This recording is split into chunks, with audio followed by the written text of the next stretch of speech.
Hoje, nesse novo episódio do LH Podcast, nós vamos discutir as conexões químicas para a pausa, para o respiro, para a reorganização e as decisões que você precisa tomar para que esses momentos importantes te ajudem na sua construção diária.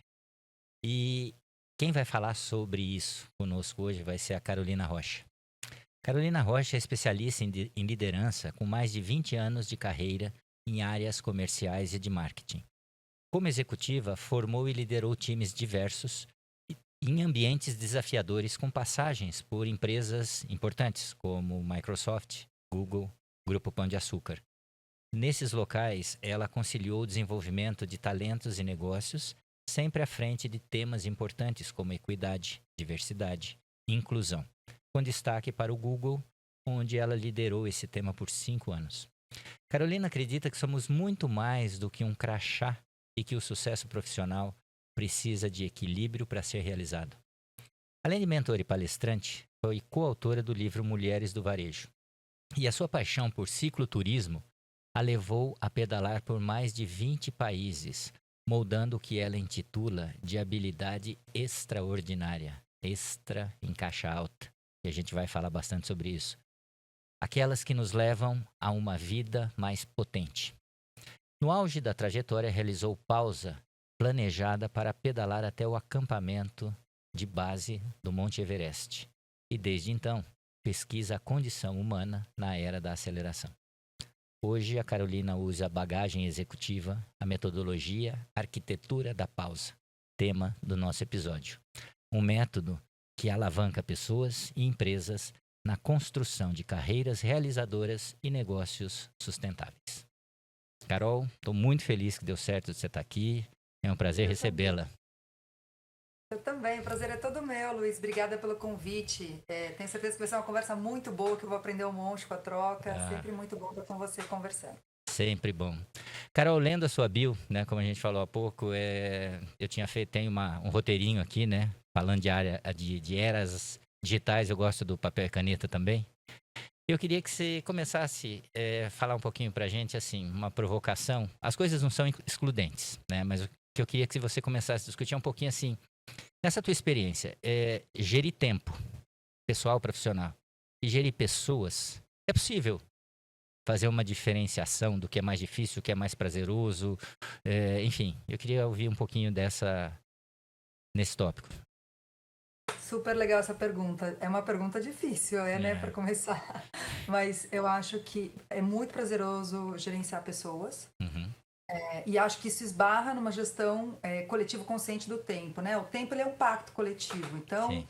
Quando você está com um time que é muito pressionado por resultados, você começa de cara a refletir sobre como esse tempo está sendo gerido, porque se as pessoas não estão se reconstituindo da melhor maneira, elas possivelmente não vão não vão ter a melhor entrega ou a melhor performance quando elas estiverem num pico de pressão. Então é importante entender que times de alta performance precisam de recuperação, e isso envolve tempo. Então eu acho que assim, o tempo, ele é um meio. O tempo, ele traz muitos questionamentos para o humano, porque ele é intangível. Sim. A gente tem muita dificuldade de gerenciar coisas que realmente não estão no nosso controle. Ele não está no nosso controle, mas a forma como a gente lida com ele como coletivo está. Então, como gestor, acho que uma das coisas principais é trazer para o time a tranquilidade no seguinte sentido: todos precisamos descansar, ou todos precisamos nos recuperar. Uhum. E essa energia vai ser útil para amanhã, quando você tiver que dar aquela milha extra, né, na sua entrega. Então, eu acho que desafiar pessoas e motivá-las e nutri-las no sentido de segurança psicológica é importante, e isso passa por uma gestão eficiente do tempo. Parece bobo, parece só agenda, mas não é só agenda. As pessoas têm vida fora do trabalho. Então, gerenciar isso de uma maneira eficiente é importante para garantir a alta performance do time. E é interessante uma coisa que você disse, porque eu imagino que você deva ter passado em várias situações onde as pessoas talvez se culpem quando elas não estão trabalhando e elas estão naquele momento que literalmente é isso que você falou. É esse tempo para descansar, reorganizar, porque amanhã continua, né? Então eu acho que essa culpa de estar descansando, né, deve ser um desafio que você já enfrentou também? Com certeza. A gente introjeta muito o raciocínio e a forma de relacionar com o tempo, que é uma forma de hiperprodutividade. Sim. A gente tem uma capacidade de realizar que é importante, mas a gente passa o tempo inteiro direcionado a essa capacidade de realizar. Porém, ela é executiva. Então, é o modo tarefeiro, Certo. né? Só que a gente pode ter outras naturezas de pensamento que também são importantes, que é a criação, a capacidade de solucionar problemas complexos, e isso não vai ser no modo tarefeiro que a gente vai atingir. Então, a importância de você ter esse tempo de recuperação para o seu organismo e para o seu cérebro tem a ver com o fato de que pessoas que trabalham com naturezas complexas de problemas e de projetos e de processos precisam se inspirar, precisam nutrir, né, a sua mente com outras coisas que não só o dia a dia num trabalho. Então, o problema, nesse caso, é como nós vemos a nossa relação com o tempo. Se você não está fazendo coisas, parece que você está desocupado, e estar desocupado não é uma coisa louvável. Sendo que, na verdade, seu cérebro está trabalhando quando você parece desocupado. E aí, acho que fica pior quando você está falando de jovens, porque os jovens, eles têm muita energia. Então, no geral, eles cansam muito menos, né? Assim, são muito menos... tudo que um jovem tem é muita energia. Só que aí, a sensação de dormir ser tempo perdido, ela é uma associação muito fácil, que não necessariamente é verdadeira, entendeu? Então, acho que aí a gente tem que olhar para os diferentes ciclos de vida para entender como adaptar essa necessidade, né? Exato. E você já deve ter ouvido isso também. Tem alguns psicólogos que falam muito da intencionalidade, né? Ou seja, como é que você organiza o seu tempo, né? E organizar em blocos, né? É uma coisa interessante, porque tem uma dupla de psicólogos que propuseram a ideia de você dividir o tempo em blocos, né? Então, aí fala do tempo chamado estratégico, que é aquele que você realmente programa na sua agenda, né? E aquele tempo você, de fato, vai produzir, profissionalmente falando, né? E ali você não abre... É o programa daquele dia que você tem que fazer aquilo. E esquece e-mail, esquece reuniões, e é para isso que você está ali, né? Depois o tempo de reserva, que é justamente para resolver os imprevistos que aparecem. E aí é o que você estava falando desse tempo louvável, que eles chamam de tempo de fuga, né? Então é aquele momento, a fuga não no sentido de você fugir das coisas, mas de você ter o seu tempo para cuidar de si próprio, para hobbies, para cuidar da saúde, né? Então eu acho que você falou já, Clara, é difícil você gerenciar uma coisa intangível, mas quando a gente começa a fazer isso, é um bom caminho, né? Não, totalmente. E quando você entende que você pode ter diferentes tipos de coisas que drenam sua energia, que atrapalham o seu pensamento, uma delas é nosso consumo de telas, né? O excesso de informações que nós temos nos diferentes meios, etc. Isso tudo vai fazendo um grande, né, moinho na nossa cabeça. Isso. E aí, se você não cria esses blocos para comunicação, e você deixa isso, por exemplo, reservado na sua agenda, se você não notifica seu celular para essas interrupções não acontecerem, o que acontece é que é justamente isso. O tempo de produtividade que você poderia ter passa o tempo inteiro sendo interrompido. E aí, você acaba tendo um raciocínio menor, ou menos profundo, ou menos rico do que você teria se você tivesse realmente dedicado. Mas como a gente está acostumado a ser interrompido o tempo inteiro por notificações no celular e no computador, no fim das contas, o tempo de concentração de um executivo hoje, líder das top, por exemplo, 500 empresas no mundo, do top 500 da Fortune, ele está em 28 minutos. Eu até acho que esse número está alto. Então pensa que as pessoas que são a nata da classe executiva no mundo, elas estão conseguindo se concentrar super pouco. Cara, Imagina 28 minutos.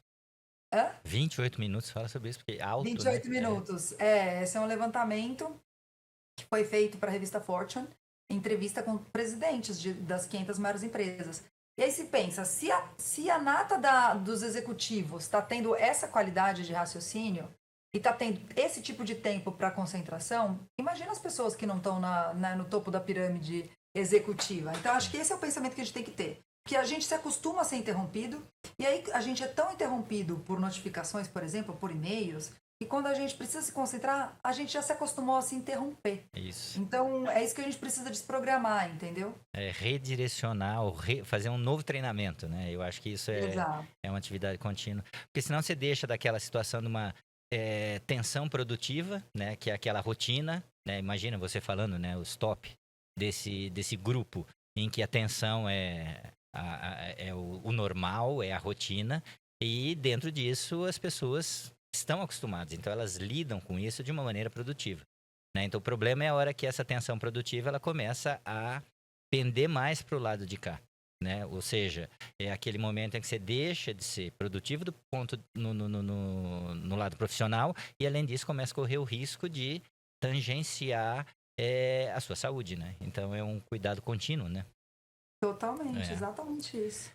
Carol, e nesse contexto, né, imagino que eu quero ouvir agora um pouquinho de você, né? Se for, como é que nesse mundo que você viveu e vive dentro de conversas e, imagino, rotinas com grandes empresas, a arquitetura da pausa, como é que surgiu isso? De onde veio essa ideia? Como é que foi o planejamento desse projeto? Quando é que ele saiu lá da ideia daquele, sabe a ideia da execução, né? Você sai do que é impossível, vai para o que é possível e do possível você vai da entregável. Como é que foi essa construção? De onde veio essa ideia? Tá, muito legal essa pergunta. Adoro falar que a arquitetura da pausa ela surgiu a partir da minha experiência pessoal, através de um laboratório mesmo. Quando eu me dei conta de que eu não estava mais conseguindo seguir a minha carreira como executiva e não fui classificada com burnout, mas imagino que tenha sido isso que eu enfrentei. Ok. E hoje, depois de ter estudado muito tempo sobre burnout, me identifico com os sintomas que a gente vê lá. E quando eu me dei conta de que eu não tinha mais como seguir ali, já trabalhava há 30 anos, estava com 20 anos de carreira, decidi sair para um sabático. Então, com o dinheiro que eu tinha guardado, eu tinha a possibilidade de fazer isso e entrei para o sabático com o objetivo, como eu sou cicloturista, né, na minha vida pessoal, com o objetivo de pedalar até o acampamento base do Everest. Bacana. Então, eu já tinha pedalado por muitos países, milhares de quilômetros, e aí decidi realizar esse sonho. Fui para o acampamento base do Everest, realmente foi um projeto, uma expedição super desafiadora e maravilhosa. Simplesmente, né, chegar ali, pedalar de 4.200 metros a 5.200 metros por 710 quilômetros, acampando, enfim. Então, foi realmente o meu maior desafio pessoal. Acontece que, depois que eu voltei para o Brasil, eu me dei conta de que eu continuava cansada. Então, eu já não estava mais trabalhando, eu já tinha passado um mês na China e feito a expedição para o Tibete, e eu, dentro da minha rotina, me sentia muito cansada. Uhum. E eu não podia atribuir isso ao meu trabalho, porque eu já não estava mais trabalhando. E eu tinha a agenda na minha mão. Então, quem coordenava meus blocos de atividades, a intensidade que eu punha na minha agenda era minha. Era sua. E eu me dei conta de que eu mantinha um modo tarefeiro, um modo executivo na minha cabeça. Foi como se eu tivesse saído do escritório, mas o escritório não tivesse saído de mim. Pois é, uma construção acho que de anos, né? Exato, muito amalgamada, né? Então é uma personalidade que já fica muito refletida num jeito de realizar 12 reuniões por dia. Então você chega aqui, você faz 12 tarefas, etc, etc. E o outro sabático é justamente o oposto. Ele te propicia e te propõe uma nova forma de pensar. Você pode até voltar à carreira executiva um mês depois, depende do quanto você se propõe no sabático. Bom, quando eu me dei conta sobre isso, eu comecei a falar sobre o sabático e sobre o Everest com algumas pessoas e percebi que, assim, eu tinha saído para um sabático possivelmente por causa de um burnout. Muitas pessoas trabalham com depressão ou com burnout e não podem entrar nesse sabático. Então, eu fiquei pensando, gente, como é que primeiro a gente tenta evitar que as pessoas cheguem nesse limite?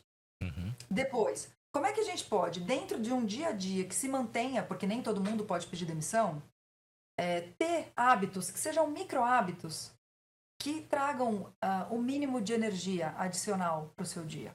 Então, eu comecei a estudar e por um interesse pessoal para entender o que estava acontecendo comigo, a nossa relação com o tempo, a nossa relação com o trabalho, de onde vinha o cansaço, como os empregos, as empresas de ponta, né, do Vale do Silício, ou, enfim, as mais maduras em termos de gestão de pessoa, estavam olhando para isso. E as relações, inclusive hoje, né, está numa discussão muito grande do fim da pauta 6x1, né, tem uma discussão de 5x2 no Brasil, a Europa já discute 4x3, enfim. Então, todas essas coisas, assim, muitas empresas já discutem na carga de trabalho, mas além disso na nossa relação com o tempo dentro do trabalho, como é que você se mantém mais energizado? E aí, estudando sobre isso, e entendendo como a gente enraizou a hiperprodutividade na nossa relação do tempo, a questão da sociedade do cansaço, que é uma teoria muito importante do Byung-Chul Han, que é um filósofo coreano e tudo. Isso. eu fui entendendo que, bom, a nossa relação com o trabalho, ela está moldada num sistema que hoje está instaurado, mas a nossa relação com foco, com energia, ela pode mudar. E aí eu vou entender que a gente não tem só um tipo de cansaço. Muitas pessoas conhecem 2, 3. Então, você conhece muitas vezes o mental, porque a gente trabalha hoje com excesso de informação. Muitas vezes você conhece o físico, porque você tem o cansaço, né, do dia a dia, de pegar um ônibus para o trabalho, de ter que carregar uma criança pequena em casa, enfim, isso tudo causa um cansaço físico. E aí tem algumas pessoas que já entendem um pouco mais de bateria social, que é o cansaço social de ter que fazer muitas reuniões ou de estar em eventos, enfim. E aí existem outros cansaços. E aí eu me dei conta de que o cansaço que eu sentia no meu sabático, ele não era um cansaço somente físico. Eu tinha outros cansaços que estavam me coabitando. Então eu fui pesquisar sobre eles. Então, tem algumas pessoas que pesquisam o cansaço criativo, porque tem uma série de profissões que precisam de solução de problemas complexos e as pessoas não entram em estados de flow, elas não entram, não se permitem fazer atividades lúdicas, se sentem culpadas em ter atividades prazerosa, em ter um hobby, em ter um tempo para si. Isso traz um cansaço criativo importante. Ou um cansaço espiritual, que é o fato de você não acreditar que o que você faça tem importância. O fato de você acreditar que as pessoas você não tem no coletivo um fim, né? Então, assim, o cansaço espiritual não tem a ver com religião. Ele tem a ver com a capacidade da gente transcender o eu. Certo. E entender, tipo, puxa, através de uma ação social, através de um trabalho voluntário, através da dedicação a algo que é maior, que você é parte do todo. E tem muita gente que está com esse cansaço. Então, se você descansar e dormir 8 horas, se você for à academia e tiver com o seu físico em dia, mais ou menos cuidado, imunidade em dia, ainda assim, se você não acreditar que o que você faz sentido, de qualquer maneira não vai ter descanso que resolva. E aí tem outros cansaços. Então, cansaço emocional, que acontece quando a pessoa tem que equilibrar situações que ela entende que só ela consegue equilibrar no trabalho ou na família. São situações insustentáveis. Muitas vezes a pessoa se coloca nesse lugar e isso é extremamente drenador. E às vezes esse lugar nem precisa ser dela o tempo todo, né? Às vezes Por exemplo. isso. Só que Às vezes realmente eles são reais, né? Aquele cansaço que é real. Realmente você tem que fazer aquilo.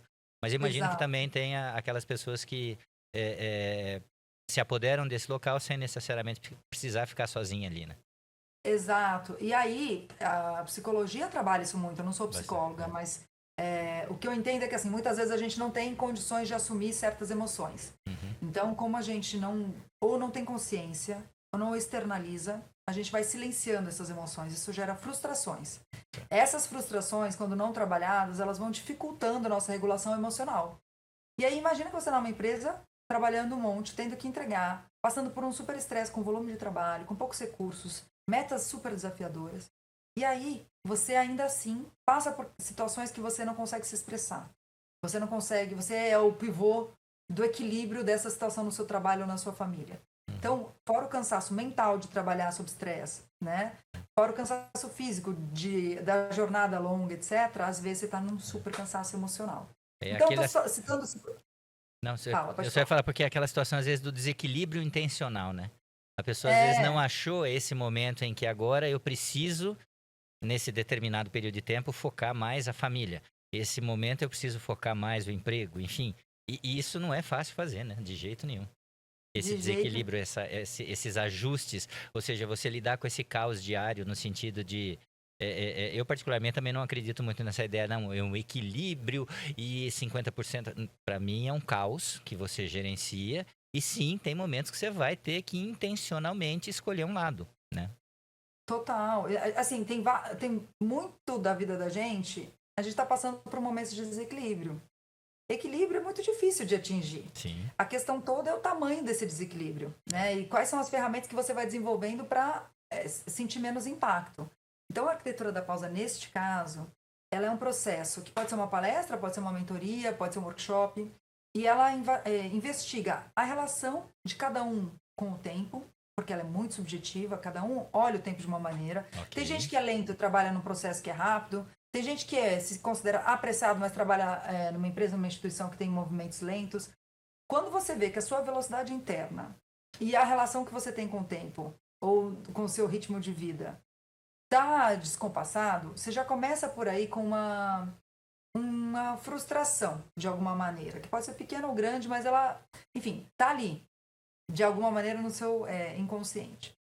Depois de entender sua relação com o tempo, existe um processo de entender também que crenças limitantes alimentam isso. Perfeito. Porque muitas vezes você entende que você não pode curtir, que você não pode aproveitar, que você não pode ter momentos lúdicos, que você tem que trabalhar bastante e dormir muito cansado. Se você, era uma crença limitante minha, quando eu iniciei meu E sabático. tudo bem assim, porque a vida é assim, né? Essa crença limitante Exato. Essa é a vida. Essa né? vida é isso.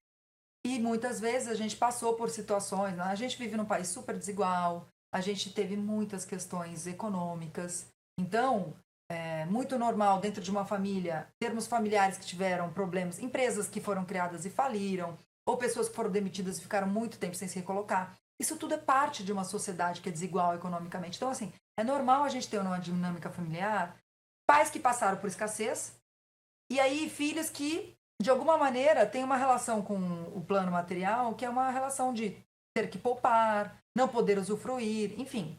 Então, isso tudo acontece e é real, né? Como a gente não tem, às vezes, consciência disso, a gente fica segurando para viver depois de ter trabalhado bastante. Sim. E a minha provocação com a arquitetura da pausa não é sobre ser perdulário e gastar tudo que tem, curtindo a vida. Mas é sobre o que te faz se sentir vivo e não ter que esperar para quando você aposentar para viver. Exato. Porque às vezes, Então, dependendo qual foi a sua carreira de construção, até você chegar no momento de se retirar, de aposentar, pode ser que a sua qualidade de vida já não te permita, né, lidar com o momento de agora eu vou viajar, agora eu vou fazer isso. E nós somos naturalmente procrastinadores, né? Então você vai juntando várias coisas, como você disse. É uma situação complexa e individual, né? Totalmente. Totalmente. E você sabe que essa que você falou sobre nós somos naturalmente procrastinadores é uma crença limitante. Depois eu vou te falar sobre ela. Ah, que legal. Vou querer saber Ela é disso legal então. Depois você ela fala é disso. legal de entender. É. Ela é legal de entender. Então eu vou falar sobre isso, depois eu falo sobre o ponto anterior. Às vezes, por não dosar a energia de uma maneira adequada, porque você não sabe o que está te cansando, quando você tem que fazer algo que é importante, às vezes você até tem domínio daquilo. Mas a energia você já usou para tantas outras coisas, ou você não repôs da melhor maneira, que você acha que você é naturalmente procrastinador. Mas é por uma questão de salvar, né? Tipo, o teu tempo, salvar o teu corpo, que você deixa para depois. Porque você não tem condições de fazer aquilo, entendeu? Tá faltando a leitura, né? Do que tá acontecendo de fato. Isso. Então, procrastinação é um dos sinais de cansaço criativo. Você sentir que você não tem condições de finalizar aquilo, porque, tipo, tua bateria já foi. Pra solucionar uma atividade qualquer, entendeu? Às vezes, até algo que você tem domínio. Quando você tá com a criatividade aflorada, quando você tá com pensamentos que te abastecem em dia, você tá se sentindo inspirado, é muito difícil se procrastinar tanto. Claro, você pode ser uma pessoa que procrastina, ponto. Existem pessoas que procrastinam, Sim. mas não somos todos procrastinadores. Tem pessoas que não são e procrastinam porque não estão com a energia para finalizar as coisas. Bacana, legal isso. Carol, E aí você falou um ponto anterior, eu perdi. Não é que você estava falando dessa história das pessoas acharem que é normal a gente dormir cansado, acordar e tocar o trabalho, e depois, a hora que você vai aposentar, que você assume que agora eu vou descansar. Né? Aí pode ser que você tenha o dinheiro, pode ser que isso não seja o problema naquele momento, mas pode ser que você não tenha condição física e mental, né? Então... Esse ponto é super legal. Eu estou acompanhando um documentário que vai ser lançado agora, um filme que vai ser lançado em setembro, sobre longevidade. E o filme é super interessante para entender como as pessoas estão vivendo melhor ou como essa fase da vida que é madura vai ser repensada à medida que a gente tenha mais tempo de vida. Perfeito. Então, se você tem 30 anos de vida a mais do que seus pais, como é que você quer distribuir esses anos ao longo da sua vida? Possivelmente tem coisas que precisam ser repensadas. Você vai ter que pensar, por exemplo, na licença paternidade e maternidade, porque você vai ter mais tempo para viver. Então, você quer aproveitar mais a infância. E talvez a infância não seja tão pressionada para entrar na escola tão rápido. Exato. E talvez você possa ter intervalo de trabalho entre um emprego e outro, e as empresas estimulem isso. Enfim. E aí, o ponto que essa especialista, que é uma especialista de Stanford, que fala sobre esse tema, ela provocando uma reflexão. E assim, quando você faz uma pesquisa com pessoas que vão viver mais, nenhuma delas quer viver 30 anos mais na velhice.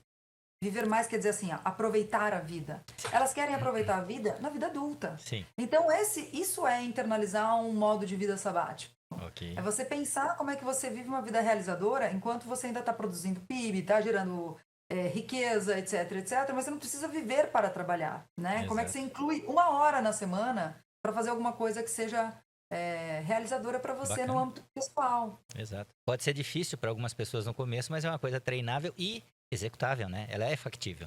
Né? Exato. Carol, é uma questão de hábito. Quando você saiu pro seu sabático e estava pedalando lá, a mudança do modelo mental, ela já começou a acontecer? Imagino, obviamente, que no início do seu sabático, é difícil desligar da rotina anterior, né? Você teve nesse período alguma coisa que você consegue pontuar pra gente? Que foi uma virada de chave, mesmo que seja mental, e que isso, depois que você retornou para o Brasil, se tornou de fato algo que você começou a construir real o projeto dessa arquitetura da pausa. Como tá algum pouquinho dessa sua viagem e uns 2 pontos, se você tiver, de aquela virada de chave do modelo mental e que frutificou nesse projeto? Legal. Eu acho que separando entre o que é quando cai a ficha para os antigos ou a epifania para alguns, o que equivale a cair a ficha, quando eu estava pedalando no Everest e você sente a sensação do ar rarefeito, você percebe que você não tem como acelerar.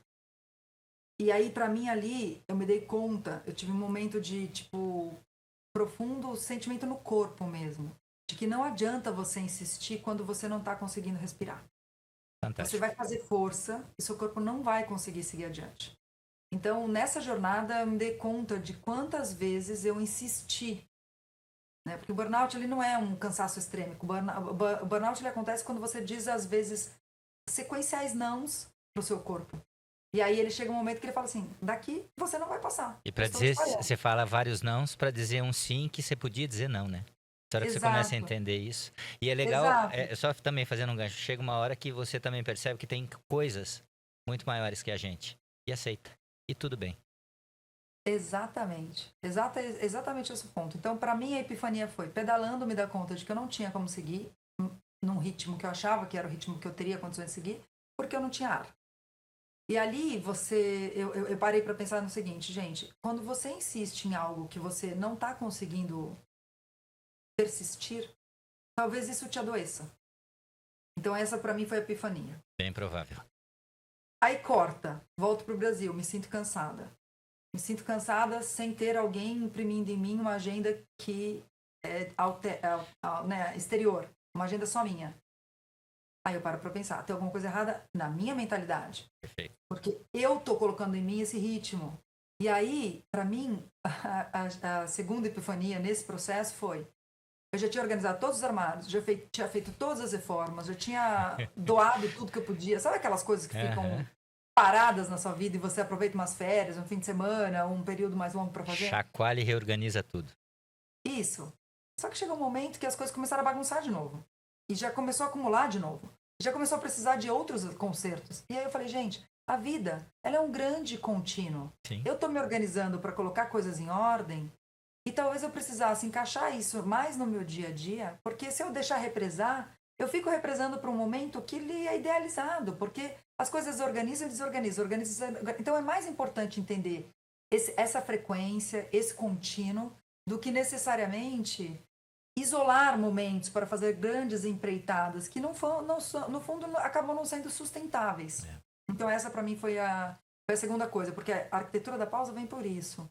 Como você internaliza microhábitos sem romper com a sua rotina. É refletir sobre ela, fazendo coisas que são pequenas que você encaixa no seu dia a dia. Não é uma coisa ou outra, né? As coisas estão juntas, né? Estão juntas. Talvez essa seja uma das grandes dificuldades, né? Você fazer as coisas acontecerem de maneiras integradas, né? E isso pode ser um dos grandes... Pode não, isso é um dos grandes desafios que a vida nos presenteia, né? Exatamente. Então, acho que a virada, para mim, quando você fala sobre mudança de modelo mental, eu sinto que quando as pessoas vêm me buscar para falar sobre liderança, e para falar sobre uma eventual mentoria pensando em como equilibrar melhor sua gestão de tempo, enfim, sua gestão de energia, muitas vezes a pessoa não se dá conta de que ela está no limite. Ela chega dizendo que a vida dela está bem resolvida. Ela chega dizendo que ela equilibra bem as coisas. Ela chega dizendo que o trabalho é muito importante para ela, que ela se realiza e que ela, no fundo, é muito difícil pensar em como ter mais oxigênio na semana, né? Então é mais assim, o mais cômodo é ficar nessa inércia.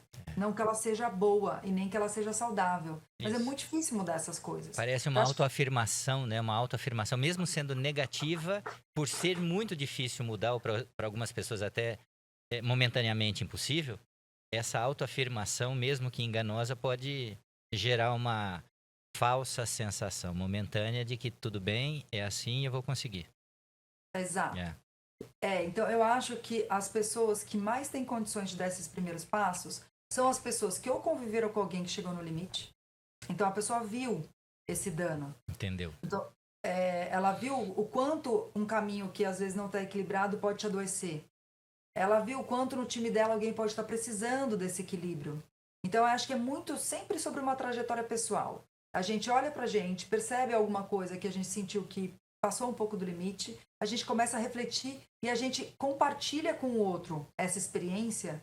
E às vezes a pessoa do lado não está pronta para ver essa maturidade ou esse pequeno passo. E não tem problema. Tudo bem. Mas eu acho que o fato da gente se tornar na prática essa mudança é importante para a sociedade. Porque o que eu falo sobre o pacto, a gestão do tempo ser um pacto social e gestão de energia e de foco serem individuais, é que assim, você não muda o horário da escola. Você não muda o horário de uma reunião que é com 50 pessoas do seu time. Mas você pode sim evitar que mensagens sejam enviadas depois do horário de trabalho. Você pode sim evitar ligar para as pessoas no fim de semana. Você pode sim respeitar as férias das pessoas. São coisas que geram uma segurança psicológica muito grande e fazem com que as pessoas se recuperem e entreguem melhor performance no dia a dia, né? E a história de limites, né? Tem muita gente que não gosta dessa história de mostrar limites, mas eu acho que quando você entende limites dos seus e dos outros com quem você convive, eu acho que isso que você acabou de falar fica menos pesado, fica mais fácil de fluir.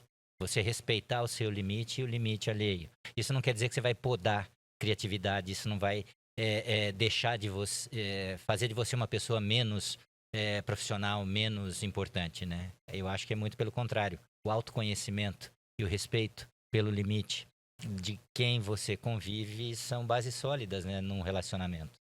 Não, total. E pensando em neurociência, né, e o quanto os nossos cérebros se conectam e o quanto a gente se espelha no que o outro está, na conduta do outro, na reação do outro.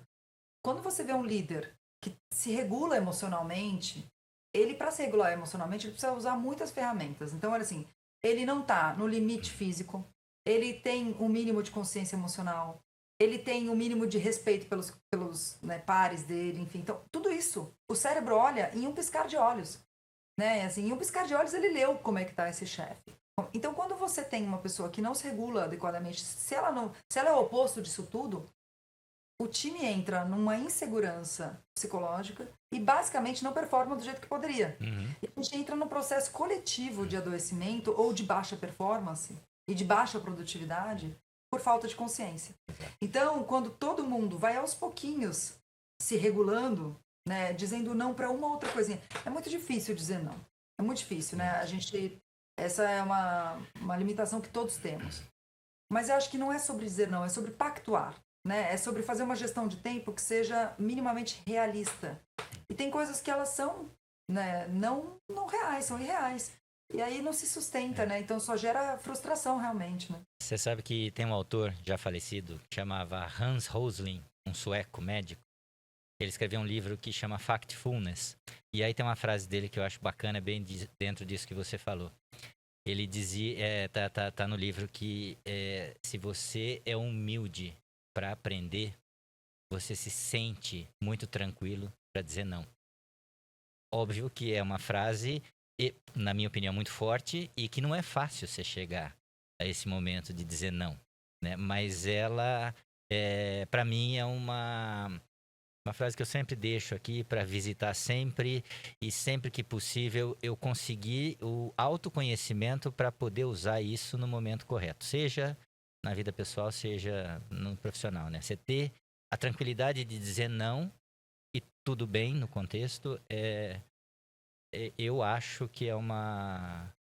Não é nem micro vitória, não. Ela já é de médio para grande vitória pessoal de autoconhecimento.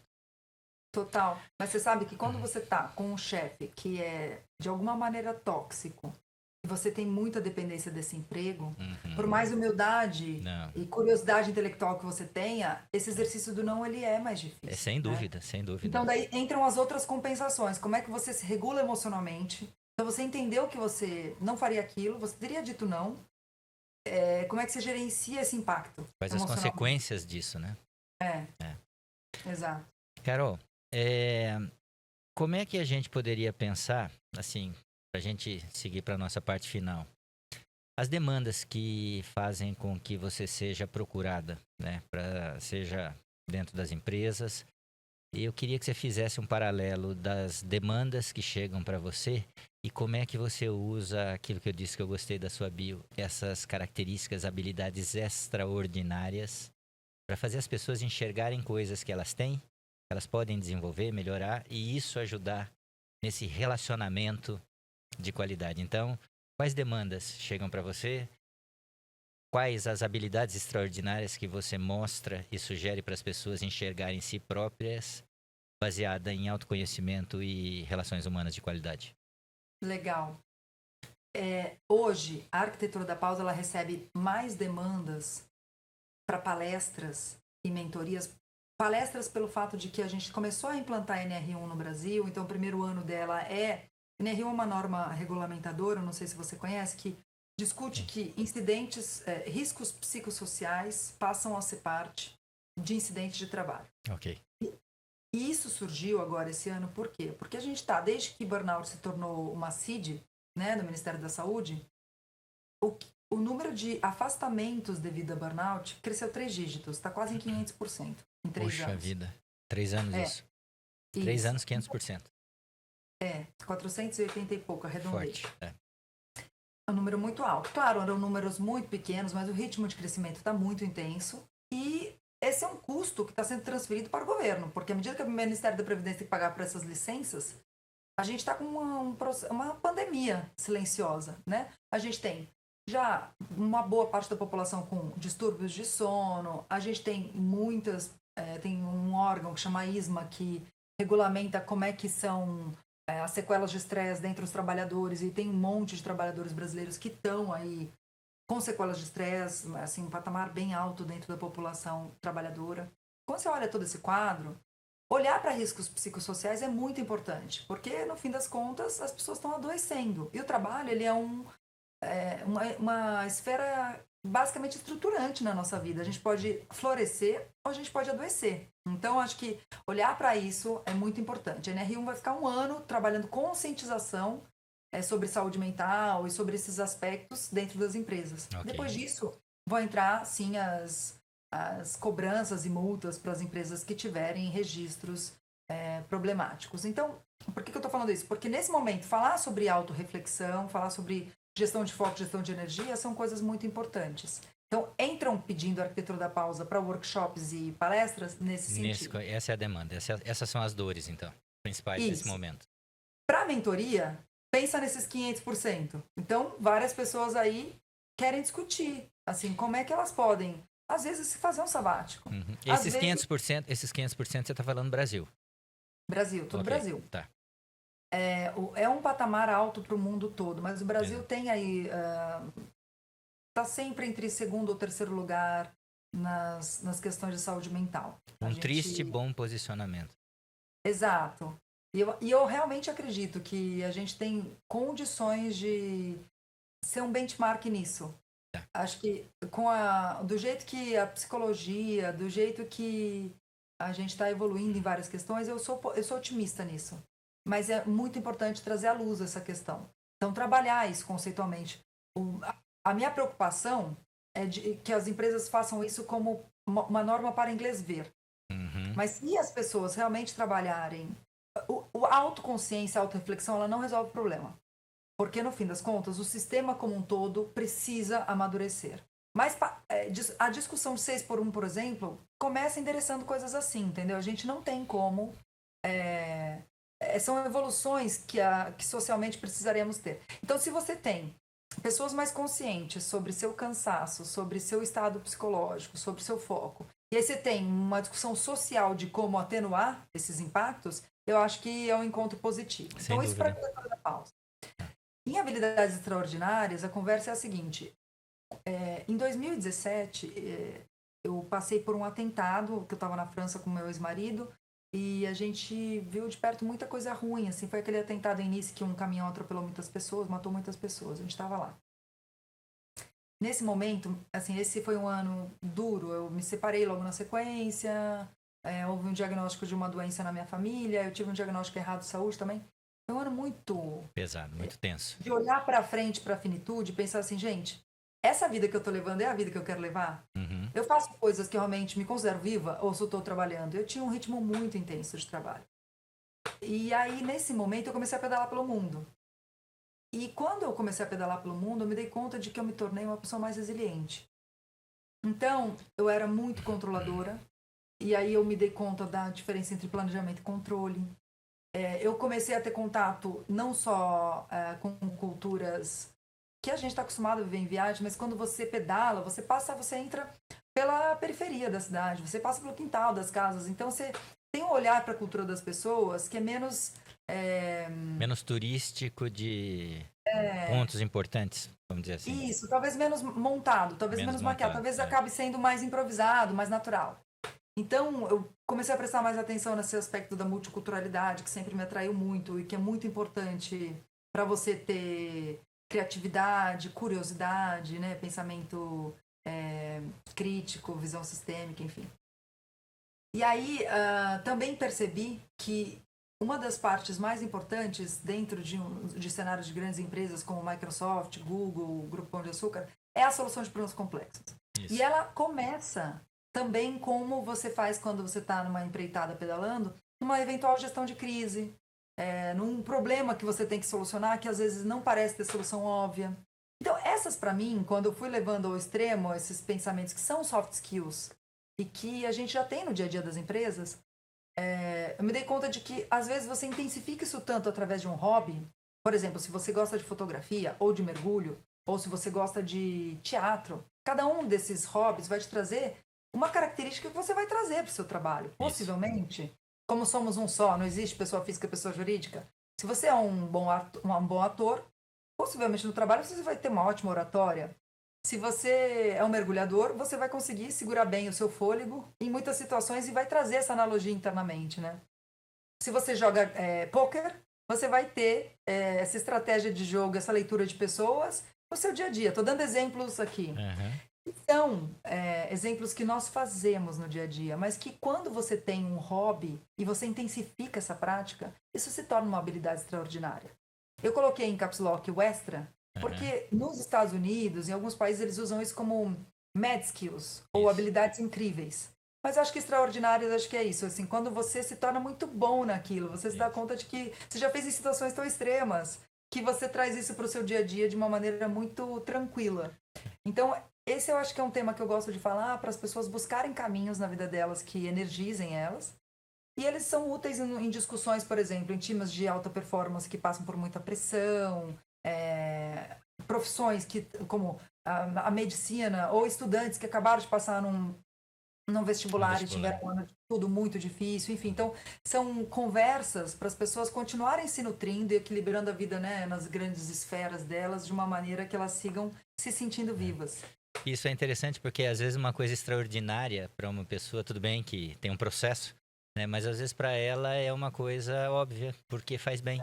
Né? Então o que é óbvio para você, na realidade é porque você faz bem aquilo, né? Então, a hora que você começa a enxergar que isso pode ser compartilhado. E como você disse, ajudar a resolver situações, as crises, as coisas complexas, né? Sem dúvida nenhuma, isso vira uma habilidade extraordinária, legal.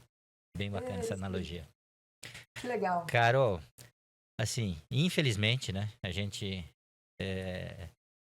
finaliza com o tempo, mas assim, um papo sensacional. Muito obrigado pelo seu tempo, muito obrigado por você compartilhar essas experiências bacanas. Sucesso, continue sucesso aí nessa sua empreitada. E assim, se você gostou, e acho pouco provável que você não tenha gostado, né? Porque foi um papo fantástico.